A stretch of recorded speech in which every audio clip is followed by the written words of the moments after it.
Plans are heating up for the CityCast Portland 503 Day Block Party, coming up on Saturday, May 3rd in downtown Portland's Ankeny Alley. We'll be kicking things off with a drag story hour and a dance party for the kiddos. You can dress to impress and win prizes in the Portland Icons costume contest and catch surprise local celebrities doing live band karaoke. We're going to cap it all off with an official 503-day proclamation with city leaders at 5:03 p.m. It's a totally real holiday, and it's totally free. Find more information on our website, portland.citycast.fm. Outdoor season is finally upon us. But hey, let's face it, we're not all up for a multi-day backpacking trip. Luckily, getting out of the city and going car camping, that's seriously underrated. Today on CityCast Portland, we're talking with Norther Emily of Wild Solitude Guiding, who happens to be a car camping expert. She knows the best places to camp and also has some hacks to help you get the most out of your trip. It's Tuesday, April 15th. I'm executive producer John Notarianni in for Claudia Meza, and this is what Portland's talking about.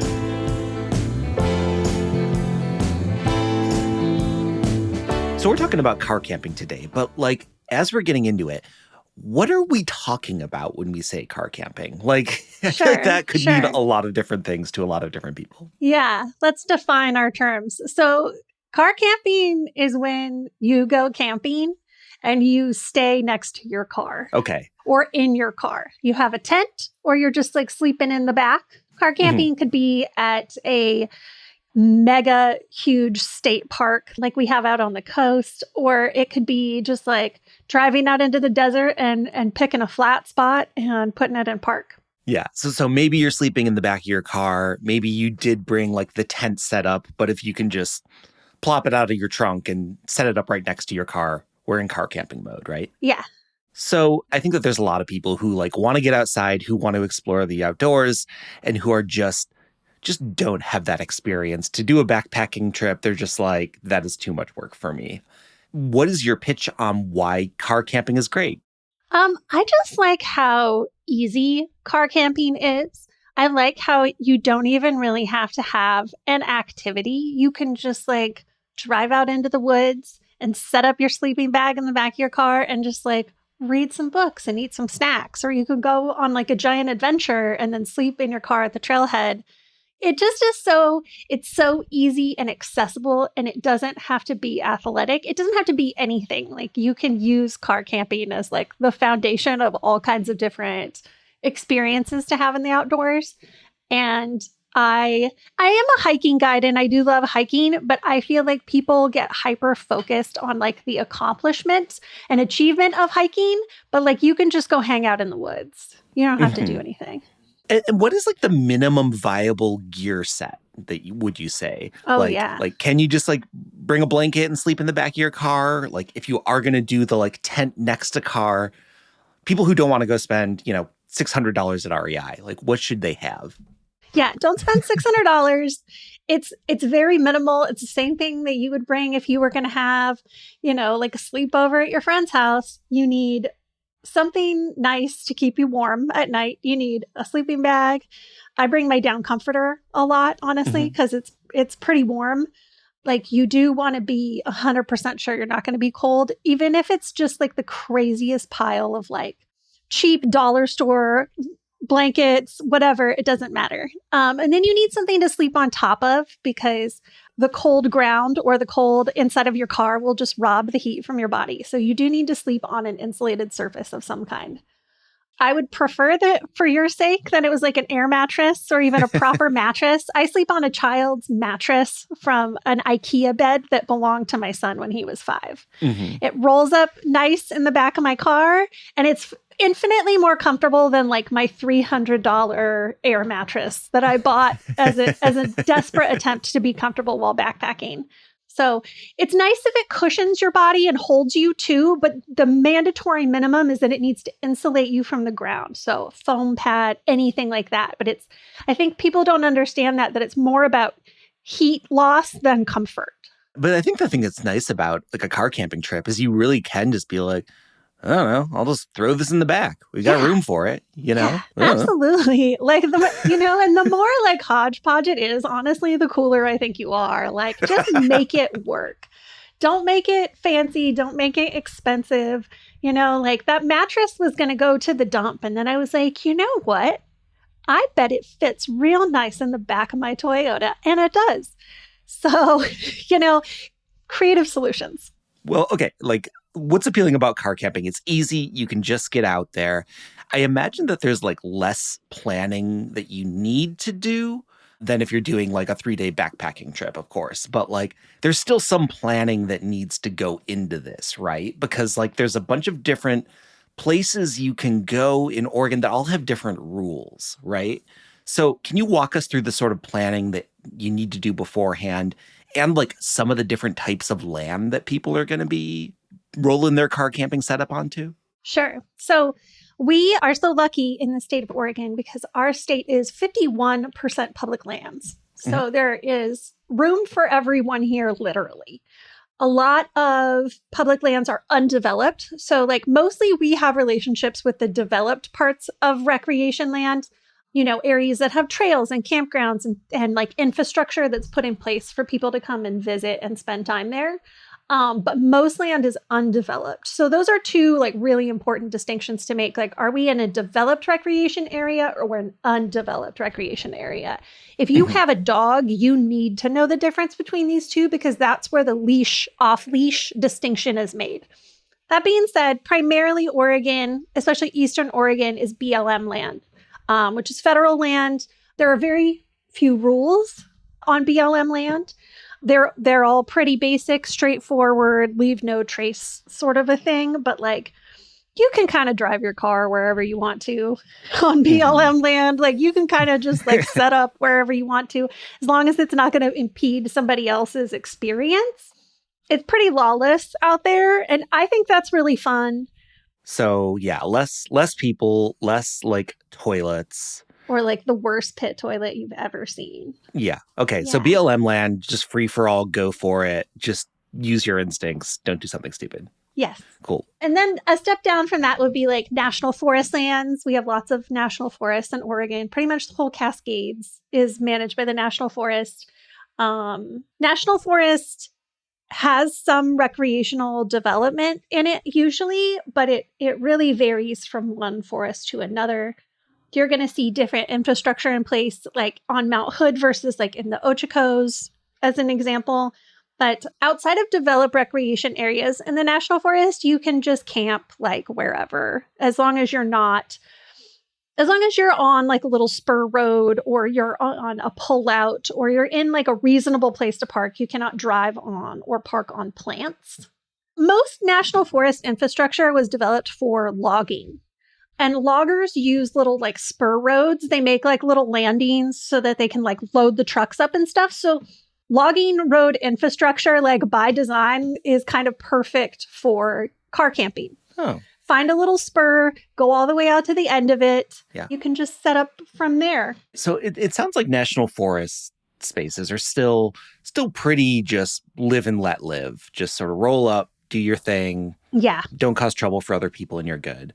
What's like one step more established than that? More established than that would be like when we're getting into like developed recreation in the National Forest. Let's see, using Mount Hood is a really good example. So if you actually look at a map of Mount Hood, the overwhelming majority of like the mountain part is designated as wilderness areas. So there's not going to be any roads or anything like that in a wilderness area. But there will be like developed sections. You can see stuff like that along like Highway 26 as you're coming up the mountain towards like Timberline. You can see like little campgrounds off of the main highway. Mm-hmm. That would be an example of like a developed recreation area that's still within the National Forest. So those are going to have more specific rules, obviously, to make sure that everybody has a good and equal time. But those are generally not the kind of campgrounds that have like a camp host, you know? Mm-hmm. Sometimes they do, but most of the time... We're still getting into like reservation world at that point though, right? Maybe. Some of them do reservations. Okay. Some of them don't. It's really case by case. If you look on the National Forest website, And there'll usually be a little rating next to it that'll tell you like how much traffic it gets. Also, if you have a really good quality road atlas, sometimes they'll include a little bit of camping information, whether there's like, how many sites there are, is there water, is there a pit toilet, are reservations available? But it's very case by case because national forest could be anything from like super highly trafficked tourist areas to like, kind of a back roads section that is primarily used by logging trucks. Yeah. And then I guess the step after that is going to be state parks. Yeah. Right? So state parks, if you were like a person that wants to have a plan, or you're planning to go somewhere where you're going to drive for a few hours to get there, you probably don't want to be like dinking around looking for a site or just leave it to chance on like a sunny summer weekend. I don't recommend that. Yeah. So I like to have a plan ahead, and especially for the coast where there isn't a lot of free camping available, I just go ahead and make a reservation. You can plan ahead. You can pick out the site that you want. I really recommend getting the little paper map, that shows where all the sites are and the bathrooms and all of that kind of thing. Go through and highlight the sites that you like, that you want to stay at next time. And I just like have a folder where I keep that kind of stuff on hand. This year I pulled it out and I was like, okay, I'm ready. I remember I want like C4 through 7, but not 8. And then I want like anything on this back loop over here. Because I kind of get in the reservation system and I panic and I'm just like, that one's available, just take it. And then I end up like with no privacy. You want to be strategic and make sure that where you're sleeping is not like visible to half the campground. People that work at campgrounds in general and like work in land management, they know a lot. They are such an incredible resource. Like talk to those people, call them on the phone if you can, call the state park and ask them like what they recommend. When you go through and check in or you're getting ready to check out, like ask for advice, ask about like local things that you might want to see and do. People who do this for a living, they're professional campers. Yeah. And they have lots of great tips for you about the area.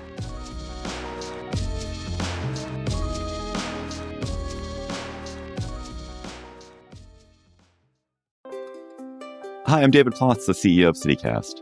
We've all set health goals: lose weight, exercise more, eat better.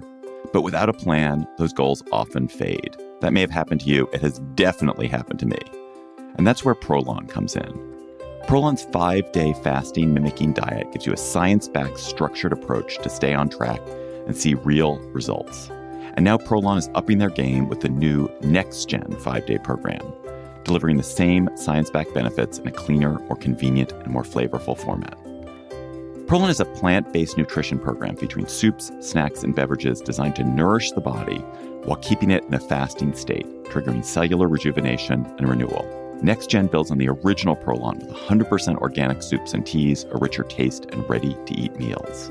Developed over decades at USC's Longevity Institute and backed by top U.S. medical centers, Prolon has been shown to support biological age reduction, metabolic health, skin appearance, fat loss, and energy. I've been doing the 5-day program, and I feel so much better. I really enjoy the tasty energy bars, the snacks and soups, and the fact that I can enjoy meals, even though the calorie count is super low. The flavors and textures are excellent. An olive oil snack here, broccoli and quinoa soup there, hibiscus tea, a yummy nut bar. It's got the benefits of a 5-day fast, but doesn't have the challenge of doing it with pure liquids. It's a system reset. And also, I know this sounds funny, but it's not. The packaging and directions are fantastic, clear, and well-organized and thoughtful. For a limited time, you can be first in line to experience the new Next Gen at special savings. Prolon is offering CityCast listeners 15% off site-wide, plus a $40 bonus gift when you subscribe to their 5-day program. Just visit prolonlife.com/city. That's PROLONLIFE.com/city to claim your 15% discount and your bonus gift. prolonlife.com/city. Hey, CityCast. According to me and my calculator, you will spend more time this week between the sheets than you will at work. So upgrade your sheets to Cozy Earth. Luxury starts where you rest. I start my evening in buttery soft Cozy Earth bamboo pajamas. Then I dip into a Cozy Earth bamboo sheet set. They are silky and temperature regulating. Forget the 9 to 5. Prioritize your 5 to 9.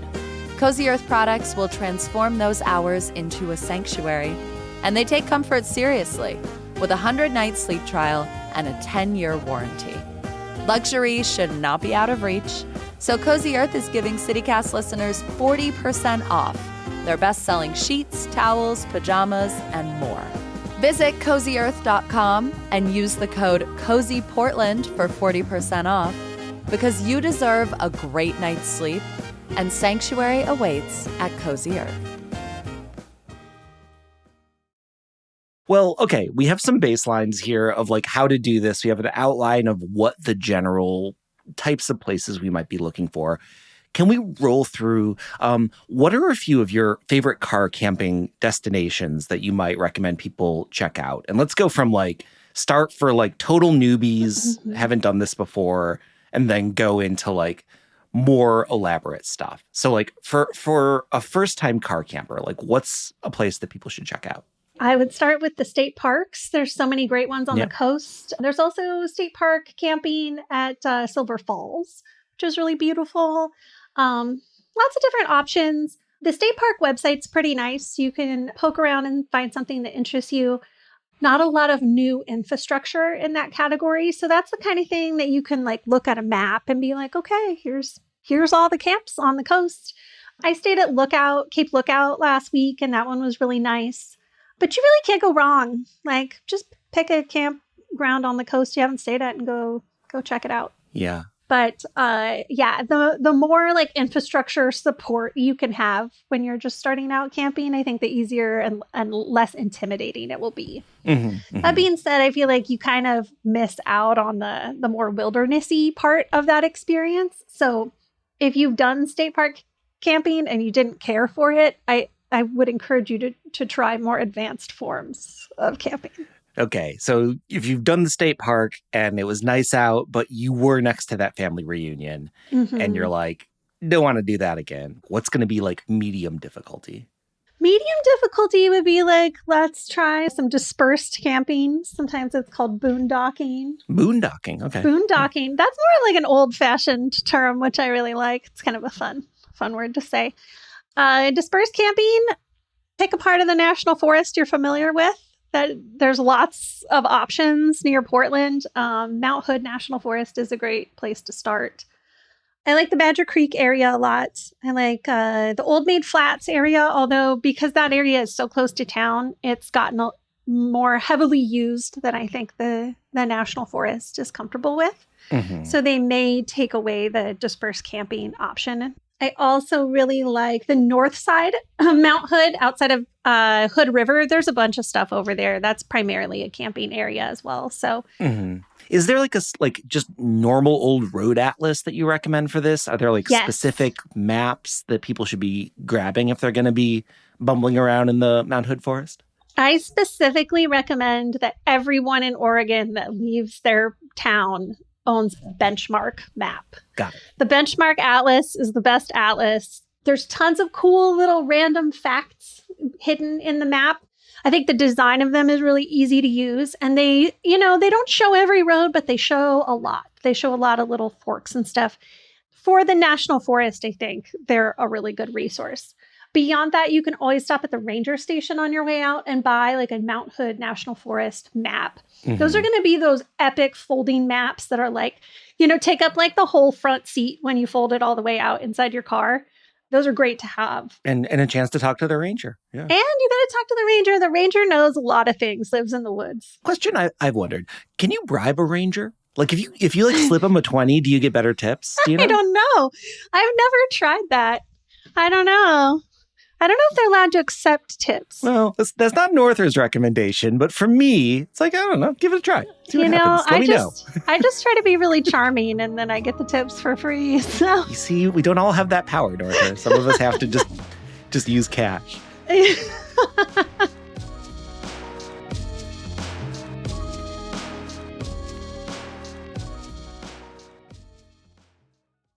Ryan Reynolds here from Mint Mobile. I don't know if you knew this, but anyone can get the same premium wireless for $15 a month plan that I've been enjoying. It's not just for celebrities. So do like I did and have one of your assistant's assistants switch you to Mint Mobile today.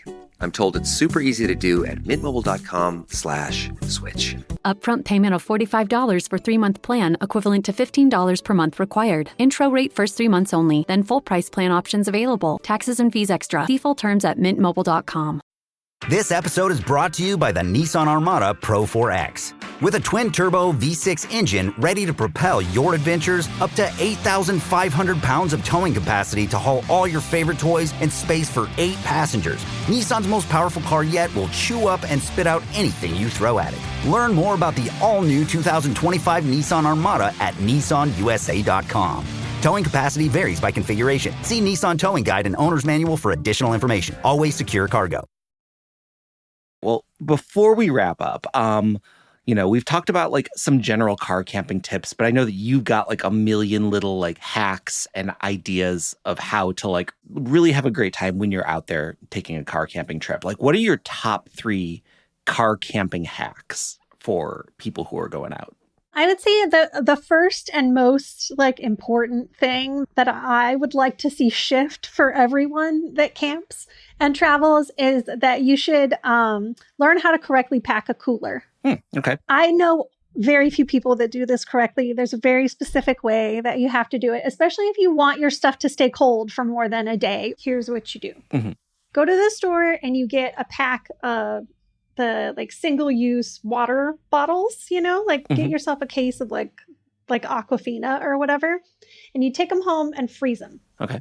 You use those frozen water bottles instead of buying ice. Oh. And what you do is you pack like about a third of the cooler full of those frozen water bottles, and then you use like a bubble wrap mailer, like from Amazon or, something like that with the envelope with the little bubbles. Yeah. That's your insulation layer. Mm-hmm. The added benefit of the ice water is that then you have drinkable water at the very end of your trip when they're frozen. If you like run out of water, you're like going to be fine. So water bottles, Amazon bubble mailers, then all your stuff. That's brilliant. Then there's the second part is you got to have a smaller cooler bag. Like the kind that you would have for a day trip, like a little handheld one. Uh-huh. And you've got ice in there. And then every morning, the first thing you do when you wake up is you pop the cooler open, you take out everything you need for the day, you put it in the day cooler, and then you seal your big cooler back up. And you do not open it again for the rest of the day. So you got to do a little pre-planning, but you can make ice last for weeks. Oh my gosh. By doing this. That's brilliant. I love it. Yeah. Tip number 2, keep it going. Tip number 2, I would say probably the best thing I've ever done for myself is keep a list of everything that I'm packing and constantly be like adding to and changing that list. And keep track of the things that you're using and the things that you're not. This is also a good tip for backpacking. It's easy to just throw everything in there and kind of like overfill your car and be like, oh, well, now I have all the things I need. But if you overpack your car to the point where it's a hassle to get to everything, then you're not going to use any of the stuff that you brought. Yeah. I try to cap myself at like 70% full, all the containers that I use or whatever. Like if I fill them to their absolute maximum capacity, it's going to be impossible. And I'm going to have to like rearrange everything every time I want to get one item inside of a container. That makes so much sense. I have kind of like 2 versions of my list. I have like the most bare bones version when I'm just like, it's 4 p.m. on a Friday and I'm like, you know what? I'm going to the mountain and I'm sleeping in my car by myself and I'm not talking to anybody this weekend. Let's go. I will just throw my shit in my car and do the bare minimum and be gone. I also know I'm going to be 45 minutes from my house if I like really fucked something up or like whatever, I can come home. It's a low risk thing. I have a folder in my desk of all of the lists I've ever made and they're all like roughly the same, but you can kind of see, you can go through and look and be like, oh yeah, this is the one from, I'm doing this same trip I did in October. Let's pull the list out and we'll work from there. Okay, cool. So you have your cooler. We have a list of what we're ideally going to be bringing before we like start throwing stuff in the car. What's like your third tip? My third tip is that if you want to be camping a lot, have separate stuff for camping that is not the same as your house stuff. I did this last summer for the first time and it was a lifesaver of not being like, I'm like scavenging the pan from my kitchen and that. It's like I have like a small set of like this just set aside for camping. Yeah. And I'll do it with like I have toothbrush and toothpaste that's just for travel. I don't try to bring my toothbrush from home because I will forget it. Anything that you pack the very last thing before you leave, like the night before, should be its own item. So you should have a separate pillow, a separate toothbrush. If you have medication that you can't live without or that your life won't be fun without, just like I have extra thyroid medication in my car. I have all my like old inhalers that I didn't finish. I just have them all like in the bottom of the center console. Like anything I'm really going to need, going to be in there already. This is a great checklist. This is a great like rubric to just be able to get out there and do it. Yeah, it's just, we live so close to the Coast Range and the beach and the mountains and stuff that it's just not that high risk of a situation. If you just want to go out there and fuck around and try it, the worst thing that happens is you drive home. There's just not that many things that can really go wrong here, you know? I think that should be the motto for car camping. Norther's Car Camping Guide, fuck around and drive home. Just fuck around and drive home.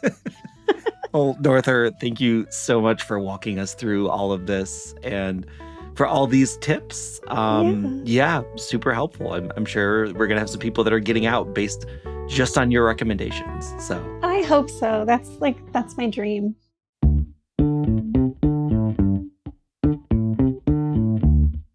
Well, that's all for us today here on CityCast Portland, but thank you so much for tuning in. If you liked the show, we'd love it if you told one of your friends about it or left us a rating or a review. We'll be back tomorrow with more from around the city. Until then, see you at Slim's.